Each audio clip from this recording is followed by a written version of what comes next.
side.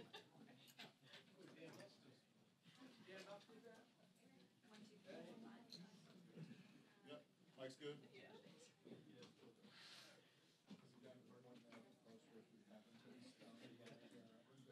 Cool.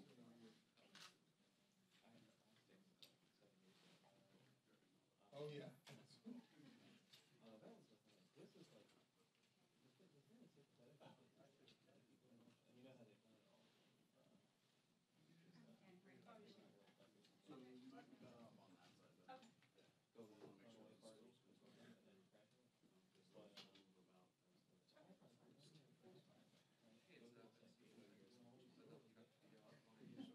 We don't make it, we know it.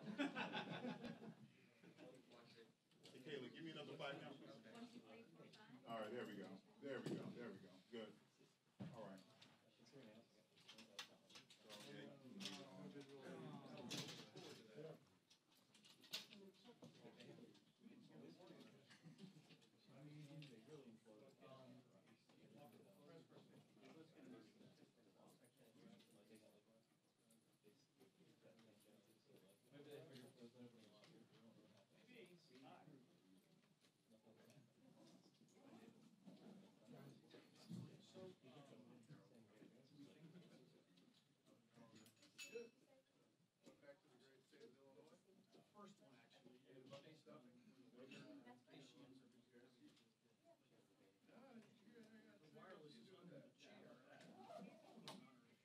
Hey, Trent, this is Sterling here with Kayla's house sheet. Can you put me into her IFB, please? Hey, is Vicky? Can you? Joe. Joe Martin. Ryan, were you a bouncer another way? Hi, Vicky. How are you? It's Joe. No. Is this why they brought you in? Observing how they do this. Huh? Was observing how they do this. Yeah, yeah. I understand everybody got that. Okay, okay. So what we may end up doing, Hey, I guess you can hear me when I talk to you on the IFB. Can you give me the direct number for Kayla Tauscher's? Oh, you could? Okay, okay, yeah. Could you give me direct line for Kayla Tauscher's IFB, please? So I can that just would open it. be the head-on camera source, which should be, I don't know what that fiber is. Right. And yeah, it should.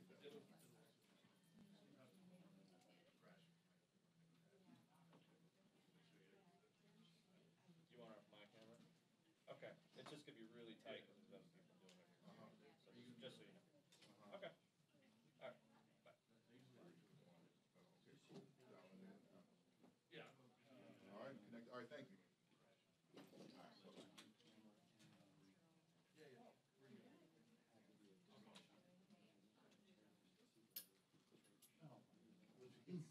So it sounds like they are gonna do this. Okay. So where exactly? I have that, where I have that X right there, that's where I was gonna put her. All right. So I might have her. They might be kind of close, just so you know. Okay, and hopefully, maybe they won't even be at the same time, hopefully, I guess it'll be right. Hers is right out. Yeah, same thing, yeah, same thing. Okay. So it's gonna be on there. Got it. So, yeah, We'll make it work. yeah, she sounds like that, that's fine.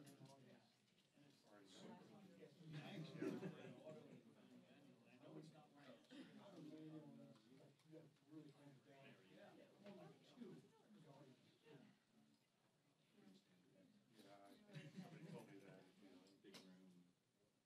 Yeah.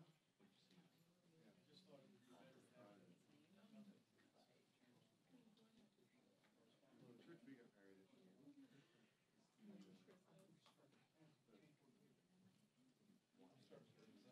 whole congregation was just sitting here. Yeah, and we would not feel.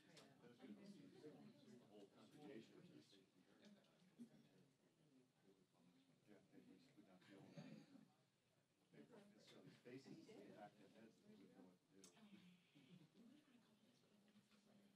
This is Joe with Casey. Do you know what source that will be?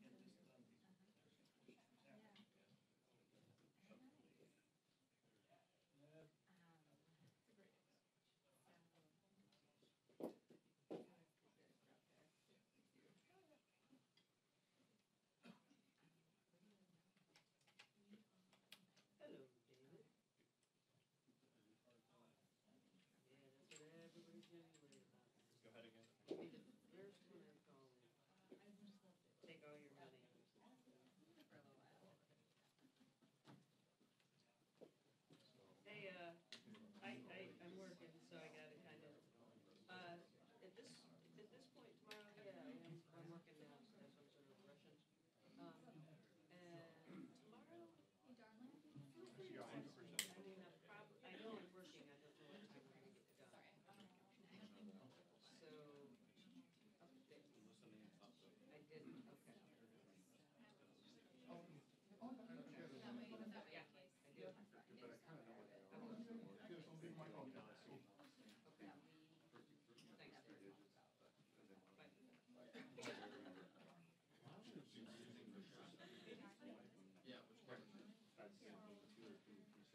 see those, I'm like, I don't know anybody. Yeah, nobody ever told me. And I made the mistake like a couple times.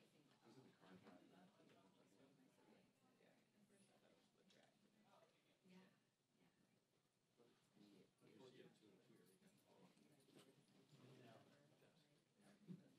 know what the number is. I mean, it's weird. I've never seen that before. But it might be a recorder on the phone. But mine always comes up. How are you?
30 seconds. Thanks, guys.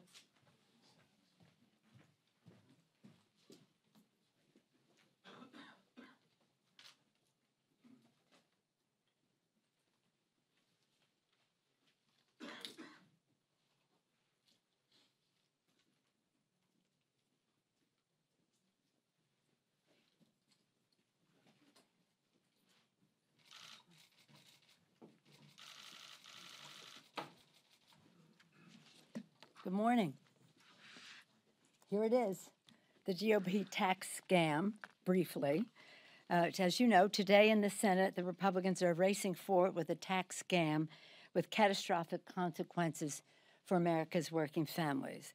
The GOP tax scam raises taxes on 82 million middle-class families.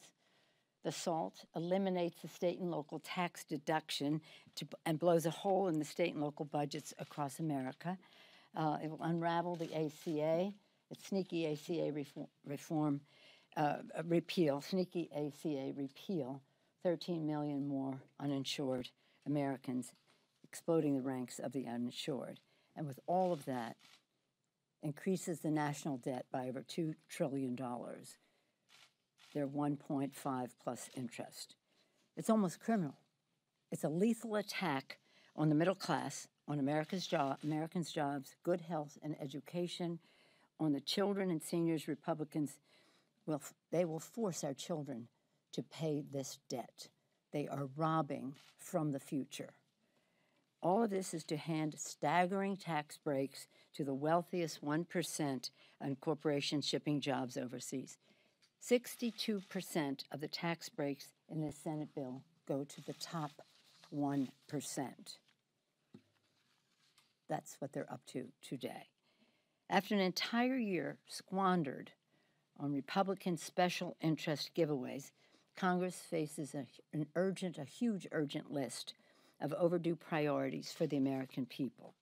While the president tweets, "I don't see a deal," Democrats are simply asking. It was so sad because all we wanted to do was give him some information so that he would have some judgment about what he was talking about. Democrats were simply asking for action on a broad set of bipartisan priorities, things that we had already agreed to, but to make them understand how they fit into the appropriations bills. We want to keep government open. That's what we are about. They have the votes, they have the presidential signature to do whatever they want, but Democrats are committed to keeping government open. To do so, we need to raise the caps. We support additional resources for strong national defense.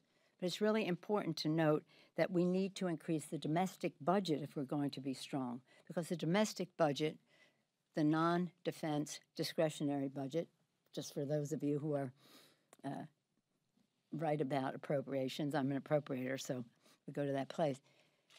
The non-defense discretionary domestic budget, a third of it are national security issues. Veterans, State Department, Homeland Security, and the anti-terrorism efforts of the Justice Department. A third of the budget is about our national security functions. The rest of the budget are another measure of the strength of America, the healthy education, the well-being of the American people and our system. So that's all we wanted to say to him. Here's some of the things that you might have learned. And those empty chairs, in the difference in the caps that we're discussing now, for those of you who are covering the cap situation, the difference would be money that we could pay to address the opioid epidemic. We wanted to sit in that chair, people affected by the opioid epidemic. Veterans, we need increased veterans spending, in addition to what is in the domestic side, increased veteran spending. Veterans would be sitting in those chairs. Children, CHIP and the community health centers, that funding that is needed there, all of this agreed to in a bipartisan way, and for which we may, in some cases, have offsets. So it's not just an increase. Emergency disaster funding for Texas, Florida, Puerto Rico, and U.S. Virgin Islands, and wildfire-impacted communities like my own. Those people would be sitting in those chairs. Their message would come through if we were there. And saving America's endangered pensions across the country, this is a crisis. We wanted to talk to the president about that. Again, bipartisan support. And then, of course, passing the DREAM Act, which has bipartisan support in the Congress. So we are advocating for priorities that have broad bipartisan support and which would pass, if being on the floor, with an up or down vote on any one of them. We were going to talk to the president respectfully, but also in doing so, make the case for why the caps have to have the parity that we have talked about, because our national security and the strength of our country, measured in a number of different ways, depends on it.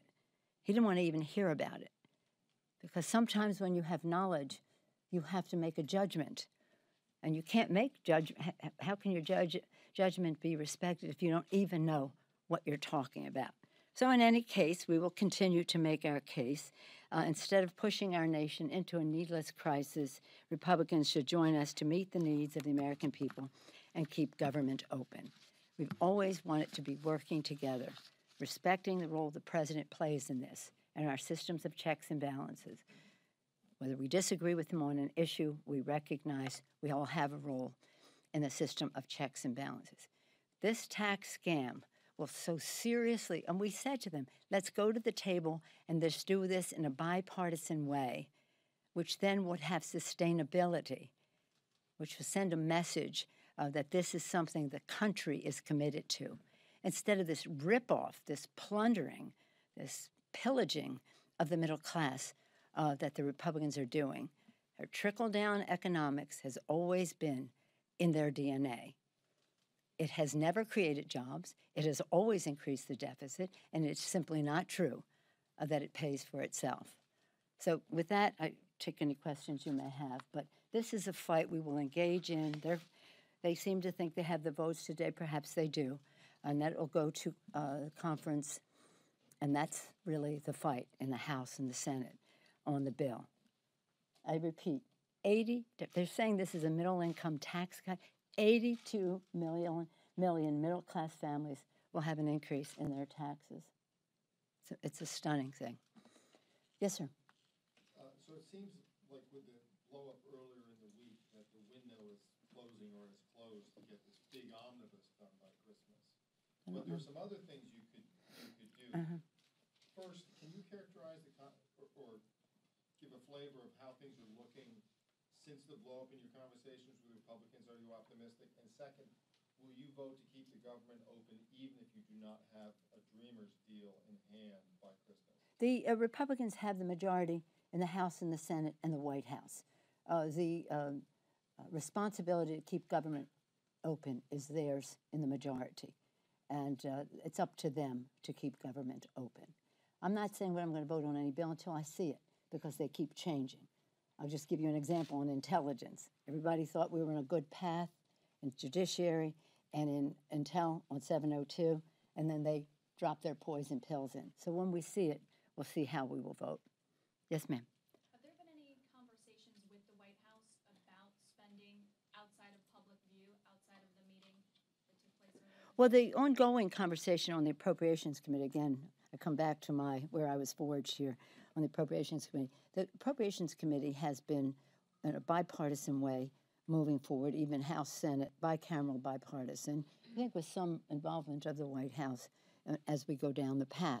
The question are the caps, and until you have the caps, you can't really finish the bill. But yeah. What the White House wants is more defense spending. Do you see a common ground for? No, what the White House wants to do is to disrupt the parity that is called for in terms of the budget agreements in the past and relate to sequestration. They think parity is 54-37. We're saying that's not even close. But between 54 and 37 are opioids, more funding for veterans, issues that relate to pensions. There are all kinds of things that are bipartisan. We weren't going in there with an agenda that we had to talk the president into the value of what it was. We were just saying this is what would be included in all of that. So that's really the thing. We certainly want to have all the defense that we need to protect our country. And as I say, 1/3 of our domestic discretionary budget is non-defense is national security, because it is State Department, Homeland Security, anti-terrorism efforts of the Justice Department, and veterans. Yes, ma'am. Yes. And a fourth woman has come out accusing. I'll come back to that, but I just want to stay on what we are fighting right now, because this is very serious, how we get revenue and how we invest it. And that's the nature of these questions about the bill, how it takes us deeply into debt, and then how we allocate the resources that remain after this ripoff. Any other questions on this? Yes, sir. Well, this is national security related. Yeah. FISA Section 702. Yeah. Any discussions with Republicans on this? And I mean, that expires at the end of the year. Yes. Well, that's what I referenced just now. And the 702, which is about the collection, you know, they show. It is. We thought we were in a good place with the judiciary. There are two committees of jurisdiction: judiciary and HIPS, Intelligence Committee, the House Select Committee on Intelligence. We thought we were in a good place. The Republican side has put a poison pill. Is that public domain? What they put in the bill? Wendy, is a poison pill in the public domain? The bill is in the public domain.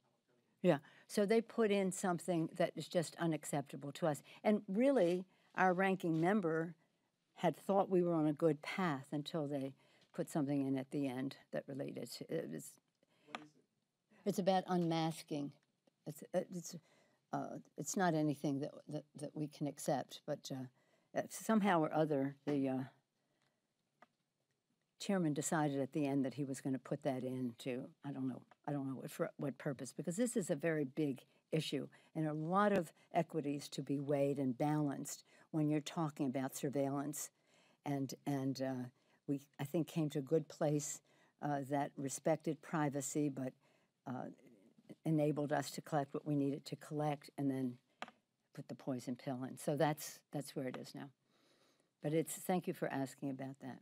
Any other on non-whatever, and then I'll come to you. Okay. Yes, ma'am. Thank you. So a fourth woman has come out accusing Conyers. Right. More in your caucus are calling on Conyers to resign. How come you haven't called on him to resign? Well, the allegations against Congressman Conyers, as we have learned more since Sunday, are serious, disappointing, and very credible. It's very sad. The brave women who came forward are owed justice. I pray for Congressman Conyers and his family and wish them well. However, Congressman Conyers should resign. As Dean, Congressman Conyers has served our Congress for more than 5 decades and shaped some of the most consequential legislation of the last half-century.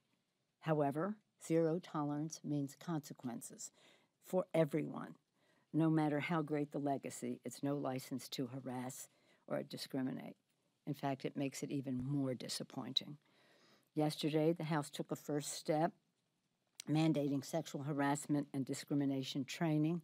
That resolution on the floor. Next step, and very important for us, Congress to pass. That's a resolution in the House to mandate non-discrimination and non-sexual harassment training for the House. The Senate had their own resolution, which they passed. However, the next step is a bill that must pass the House and the Senate, and that's the Me Too Congress Act, to create greater transparency and accountability in the broking, reporting, and settlement system. That is being discussed now. Maybe some additions will be made. Again, we will all work together to lead the fight against sexual harassment and abuse, not only in Congress, but in every workplace across the country, everywhere in our country. As far as Capitol Hill is concerned, we want to be sure that everyone who works here, who might be a victim of this, whether it's staff to staff, member to staff, member to member, understands it's all over.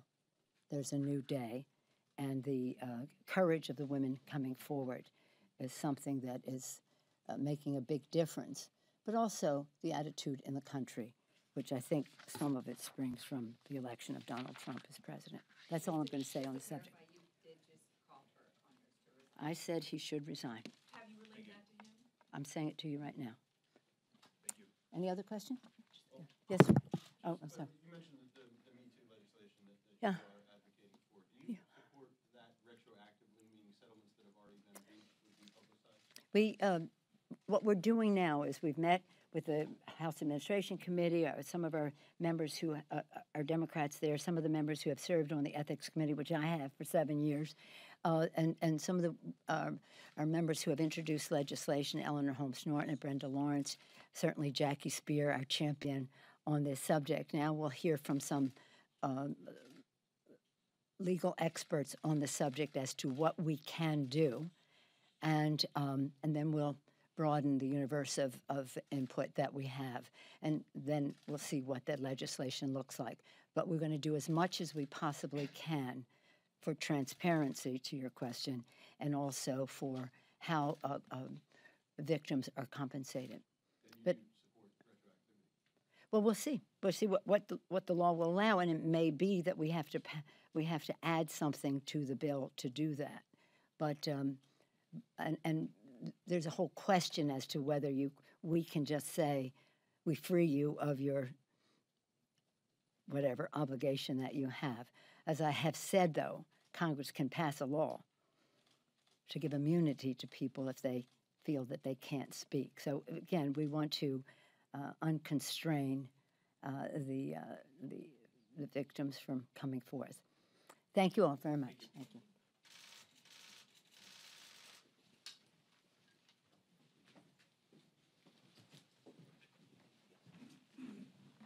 Thank you so much, Taylor. Thank you. See you next time.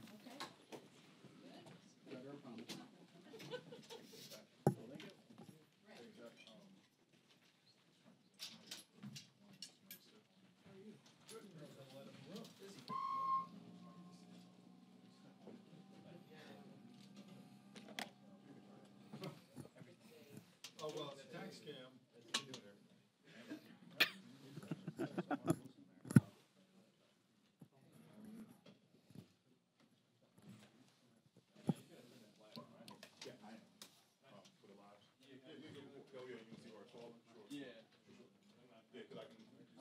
And actually, it might actually help you. I was gonna say, you might help me, 'cause I'm getting a lot of this. Yeah, exactly. That'll be, Cool. yeah, 'cause I'm like, I'm getting a lot same, right here, same thing, yeah. but this will actually give me a But, little. I mean, if you want, I can even back it off, because if She's right, she's right there. You put her on that line that you're standing on, is that where you're putting her?